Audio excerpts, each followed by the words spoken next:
This is Owl Talk, a Sigma Pi podcast featuring stories, news, updates, and more from the world of Sigma Pi fraternity. We are back with another special Fifth Tuesday episode of the Owl Talk podcast. Today, I'm happy to have Matt Quimby from Eta-Eta Chapter at Bridgewater State University joining us. Matt has a long history of volunteering for Sigma Pi fraternity, the New England province, Eta-Eta Chapter, and for his university. In fact, Matt is an award-winning volunteer, having won the Dr. George A. Wagand Award for Outstanding Service to the Bridgewater Alumni Association. He was also inducted into the Massachusetts Wrestling Hall of Fame, and he also served as the president of the Massachusetts Interscholastic Wrestling Officials Association. And with that very short introduction completed, welcome to the Owl Talk podcast, Matt. Thanks for having me, Joe. How are you? I'm good, man. I've been busy for the past couple of weeks, but I'm happy to spend some time talking to you about one of my favorite subjects, the sport of wrestling. So before we hop into that, maybe you can give our listeners a little bit more of your background. You know, I give these short backgrounds to start the episodes, but maybe you can tell the listeners where you're from, what brought you to Bridgewater State University, and then ultimately, what brought you to our Eta-Eta chapter. Perfect. Thanks, Joe. So I wrestled at Whitman-Hanson, which is a high school in Massachusetts. I was captain of the wrestling team and all that. Had an okay high school wrestling career and all that. And then I got recruited to wrestle at Bridgewater State. So I came to Bridgewater to wrestle. Wrestled for my first 2 years there. I'm actually still involved in the program now as an alum, but got involved with Sigma Pi. So one of my childhood friends, said, "Hey, come check out the fraternity." He was a first semester pledge, new member, and got inducted in the fall of '99, and then I was spring 2000. So got in then, and then I was a pledge captain. I was on the e-board twice, and later on became an alumni volunteer. So and that included founding the Eta-Eta Alumni Association. I was the founding president of that. I was a chapter director, New England Province Archon. So pretty involved with both Sigma Pi and wrestling. So yeah, we've had similar fraternity paths. I also joined in spring 2000, which I think you and I talked about that once a couple of years ago, and involved in the chapter, and then chapter director or chapter advisor now, and Province Archon. I'm just curious. So we're going to talk a little bit about your history with wrestling in Bridgewater, but what did you study there as a student? And I know you graduated twice. So what were your majors and masters? So communication studies as an undergrad, so like radio, TV, public relations, all that. And then I loved being involved as an undergrad, and I got into student affairs counseling. So I got my master's degree in that. And then when I graduated, there wasn't a lot of jobs, or it was tough to break into higher ed. So I ended up joining the company as a recruiter and been doing that ever since. So, so kind of cool. So I graduated undergrad in 2004, and then my master's degree in 2007. Yeah, those higher ed jobs are tough to come by. There's just not many of them. And, in today's budget conscious environment, I always find that they're among the first ones to get cut, which is a shame because they really do a good job of supporting students and their experiences. But I don't get to make those decisions across the country, I guess. So that and entry level is very tough pay wise. It doesn't pay well when you first get into it. So yeah, also a shame. Well, thank you for sharing your background, Matt. The focus of today's episode is really about the sport of wrestling and the lessons that can be exchanged between wrestling and fraternity life. So let's take a deeper look at your experience in wrestling, and maybe you can tell the listeners what inspired you to be so involved on the wrestling mat. Oh man, so as an 84-pound freshman, just think of that. I was, 5 foot nothing, if that, at that time, and there wasn't a lot that I could do as an athlete at that time, and I was a tiny kid.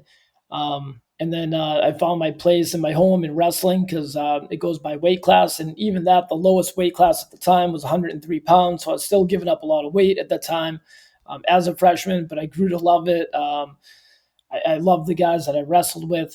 We had a great team, a very successful team. And that's kind of where I kind of came into my own as a person, I guess, as a young kid, and I just feel forever indebted to wrestling for that. Um, I also joined the football team my sophomore and junior year because I made a lot of friends on the wrestling team and all the things, and like, come out and join the team. I'm like, I'm tiny. They're like, just come out and just do it. Whatever. It's fun. We get a good team, good group of guys. So I did that my sophomore and junior year, and then even my senior year. So the team had a chance to win the league and go on to the Super Bowl and all that. They didn't end up doing it. They had some injuries and stuff like that. But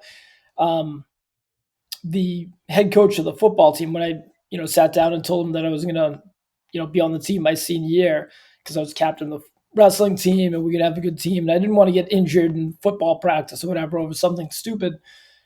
He sat me down and he said, hey, we're going to have a good year this year, or slated to have a good year. We'd love, for you to still be on the team. And I thought that was awesome of him to do that because I was like the little kid. I was like the Rudy that, wasn't going to play or whatever. So I thought that was awesome of him as a coach and a person to kind of talk to, the smallest kid on the team and just say, hey, we want you here.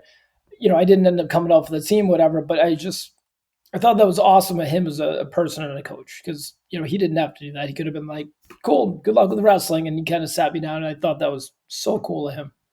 Yeah. Yeah. That shows a lot about a person's character for sure. Agreed. For sure. So what is the transition like going from high school wrestling to college wrestling? I know you wrestled at Bridgewater State for a couple of years, and what's the difference in mindset from high school to the college level? So again, we had a very successful high school wrestling team and like tough practices and all that. And the biggest difference really is this the length of the season, because right when you get back in September, you're doing your preseason workouts, and then in October the practices start, and then your competitions start in November, and then it goes through almost to March. So it's a very long season. And then also the amount of travel that you have to do. It's not just like, neighboring towns and everything. Bridgewater is in Massachusetts. We'd be going up to Southern Maine or, Plymouth State or, Rhode Island, Coast Guard Academy, which is in Connecticut. So we're all over the place kind of, and back then we used to wrestle Wednesday nights. I don't know if they do anymore. I think they're just weekends now for Bridgewater State. But on a Wednesday, you'd have to leave, go up to Castleton in Vermont or Norwich or whatever. I guess not Castleton, they weren't around then, but Norwich. So, but yeah, still like a hike, and it was a grind. It was definitely a grind, trying to maintain your weight and everything like that, and of course with the social aspect of college, and kind of you're out there trying to have a good time too, but trying to cut weight too. So that can be a lot of work, obviously. Yeah, it's amazing how the world of a sport that you've known for so long just explodes and becomes so much bigger when you hit the collegiate level. Right. So let's hop over to the fraternity world for a moment. Sure. What inspired you to become so involved as a volunteer for Sigma Pi fraternity after you graduated? Just a great undergrad experience. As I mentioned earlier, I was a pledge captain, and then now I guess called new member educator, and then I was on the e-board twice as well. So I just had a great experience. I enjoyed working with our alumni. Even as like an undergrad, I always wanted to get to know the guys that came before me. Same thing with wrestling. I always thought that was important, like getting to know the people that like came before you. I just love that. I love learning from them and getting to know them and old stories and all that type of stuff. So I just wanted to, get involved to kind of work with the next generation of, college students, and then also kind of give back to them, and then also have a place to come home for our alumni. So just different events or helping out with the Chapter Education Foundation fundraising and that type of stuff, and kind of help bring guys home and contribute and give back to the fraternity. And you all have a funded SEF at this point, right? We do. Yep, it's funded largely in part due to past Grand Sage Ed Levesque, who contributed significantly to that and helped get that up off the ground. And Jeff Lally is big into that. So kudos to those guys. We've had a lot of our other alumni donate, but they did a great job kind of getting that up and going, which is awesome. Yeah, Ed's the best. He's a great mentor to many of us younger folks who were on the Grand Council with him. he speaks so highly of you as well. So that's huge. He's the man. We have a few chapters with a history of college wrestlers in them. Bridgewater State, for example. Also, East Stroudsburg and at Monmouth, we have a history of college wrestlers. And I know there are other examples Sure. out there around the country.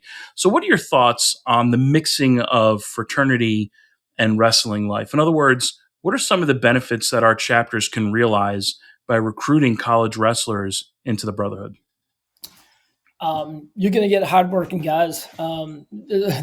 There's nothing harder than a wrestling practice. You're going to get good, solid guys, loyal guys, people that have a sense of pride in what they do. I don't know a wrestler that wasn't proud of being a wrestler or proud of their team and everything like that. So you're going to get like a brother that's sense of pride. They're gonna work for you. They're gonna be resilient. They're gonna do what they say they're gonna do. They're also gonna help recruit other athletes. Usually, a lot of the times, they do help get other athletes in. Having any type of involvement, not just wrestling, but if we get into recruiting and you have members of the Student Government Association or orientation or whatever, it helps kind of recruit other members and kind of get different types of people in the organization. So it's not just a cookie cutter type fraternity. It's, different types of folks. Yeah, I do find that wrestlers have a better understanding of the larger system at play. That, they understand how community service fits in with social, fits in with sports, or intramurals, and fits in with, Absolutely. brotherhood and fundraising. They do seem to understand how the pieces of the puzzle all fit together. Agreed. I mentioned earlier that you're still, of course, highly involved with wrestling. Maybe talk a little bit about, what is your daily life with wrestling these days? So now it's kind of calmed down a little bit. So I was the president of the organization for the last 2 years. So that would be like running all the meetings. We'd have 3 meetings a year for the general membership, and then 2 executive board meetings a year, and then dealing with any other issues that came up with the executive board that got brought to our attention. So that kind of calmed down a little bit now that I'm not president, which is not a bad thing. So I kind of frees up some of my time, which is great. But I referee in Massachusetts and Rhode Island at the high school and some youth level. I don't do college right now. I just don't want to do the travel for it. But that's kind of it as far as officiating. I used to coach for a couple of years when I was in grad school at my old high school. That was fun. And then I was on the board of directors for the Mass chapter of the National Wrestling Hall of Fame for 9 years. So I did that for a while. So, and then also I helped run the Massachusetts Wrestling News page and on Facebook and kind of, highlight a lot of our wrestlers or former wrestlers. I think that's important, kind of like learning about the history of the sport and everything. So that's pretty much what I do day to day now. So it's still very much part of my daily life. I'll be reporting about stuff that we have, Massachusetts guys in nationals. We have Caesar Alvin wrestling in the quarterfinals. I know this is going to be played later, but he's wrestling the quarterfinals later today, which is awesome. He had a big upset. He was a 12 seed. He's from Columbia, and he beat the number 5 seed last night. He pinned him, so which is cool.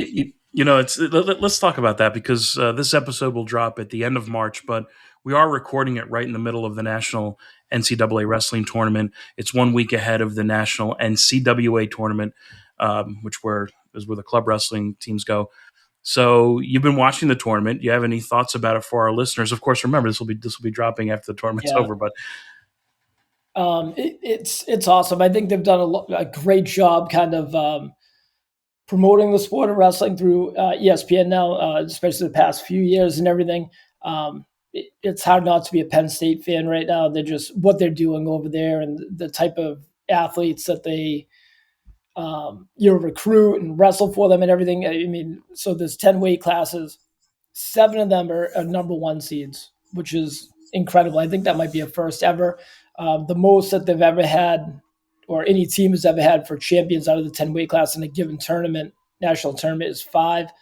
They did that twice. And I want to say Iowa or Minnesota did. I think Minnesota did it a while ago. But so we'll see what happens with this. I mean, they have 7 number 1 seeds. I don't know if they'll break that record or break the all-time points record. I think they broke the all-time points record last year or the year before. So they're just fun to watch. It's dominant. They might be the most dominant um, college team in the history of not just wrestling, but maybe even sports. Like what they've done this year is ridiculous.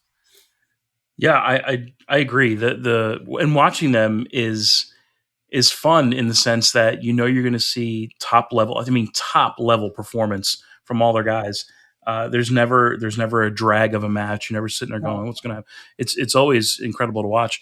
It kind of reminds me of last year's NCAA wrestling tournament, the national championships.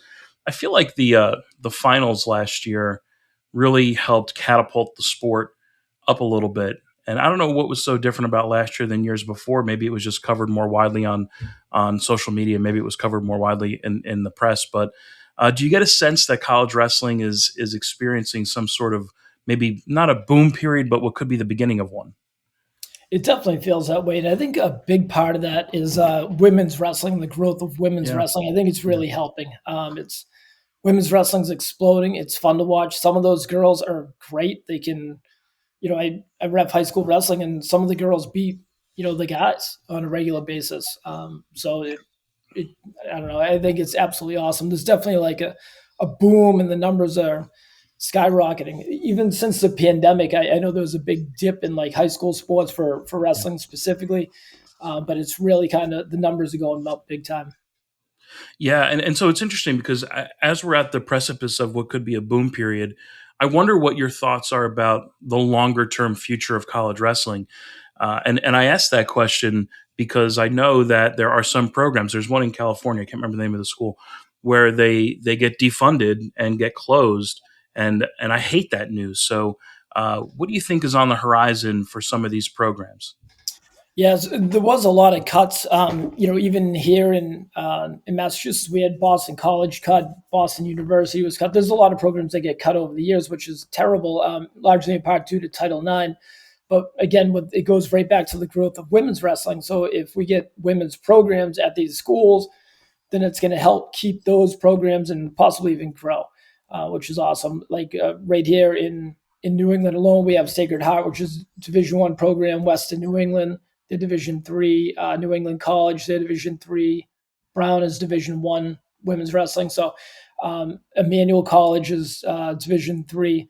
They're going to have a girls program, so which is awesome. So if we have those, and Emmanuel has a new men's team as well. So Nick Avery, who I know, did a great job. He wrestled at Indiana, and he's from Foxborough, Mass. But he, added those two men's and women's team there, which is awesome. So if we can add the women, we're most likely to add or grow the men at the same time, which is just going to help grow the sport, like you said.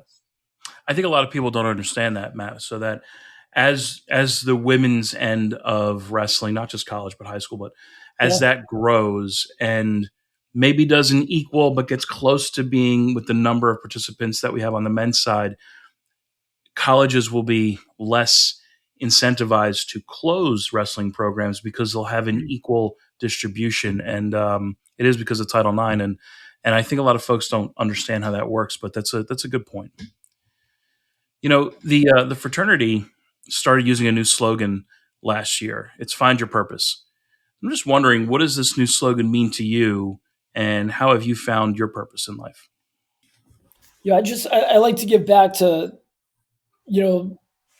areas of my life that have given so much to me. So like, you talked about like my involvement with wrestling, Sigma Pi, my high school, Whitman Hanson, or Bridgewater State. Like I just grew so much as a person through those organizations and through those schools that I just enjoy giving back any way that I can.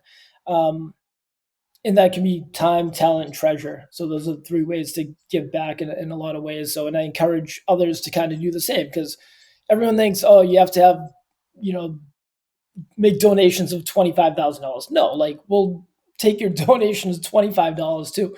A little from a lot, helps. So it is nice to kind of give back, or if you can't give money, give back by volunteerism, help it out, run a chapter or whatever.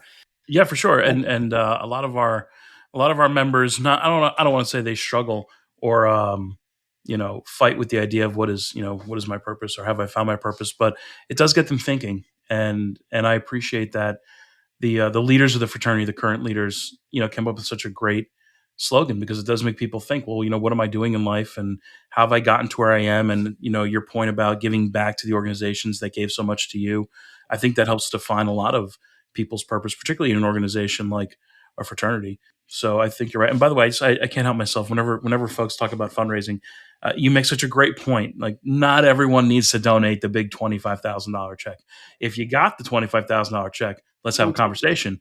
But if you've got $20, you wouldn't believe what you can do to change the world with $20. Before we go, do you have any final parting words for our listeners?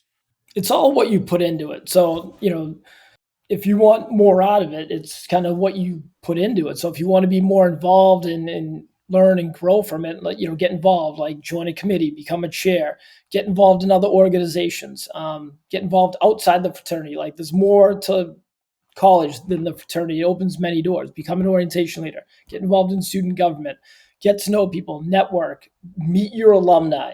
That's huge. Meet your alumni, get to know your alumni, because those could open up doors for you later on, whether it be job opportunities or internships or anything like that. In there's long-lasting friendships. You'll be friends with these guys for the rest of your life. There's definitely, maybe not everybody, but you're going to have at least a core group of guys. And if you meet a Sigma Pi out somewhere or see somebody wearing letters or anything like that, you're going to strike up a conversation. It's just like a wrestler. If I'm wearing a wrestling shirt somewhere, or somebody sees the cauliflower ears, they know that I wrestled. So it's a conversation piece right away, because people that played football or soccer or whatever, baseball, you might be wearing a baseball shirt. No one really cares. Like, you wear a Bridgewater State baseball shirt, somebody just walks right by you. You're wearing a wrestling shirt, you're at the gym, somebody's going to come up and be like, hey, I wrestled at, so-and-so or whatever. It's always a conversation piece. Same thing with Sigma Pi. If you're wearing the letters and you were in Sigma Pi too, you're not just going to walk right past that guy. You're going to go up and say, hey, I was a member at Bridgewater State, or I was, at this school, whatever. So, get to know people. It's one of the best things that you can do. Get involved.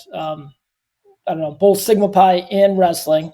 I have lifelong friends from, and they kind of have great parallels in life. You learn a lot from both in leadership and grit and perseverance and everything. So.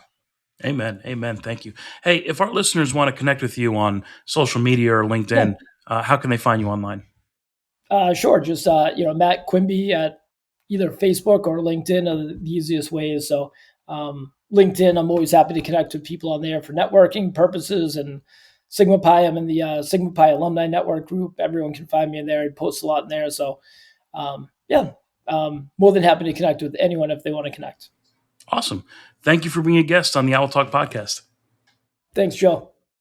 You can stay up to date on the latest in the world of Sigma Pi fraternity by following us across social media. We are at Sigma Pi, all one word, on Instagram, X, LinkedIn, and Facebook.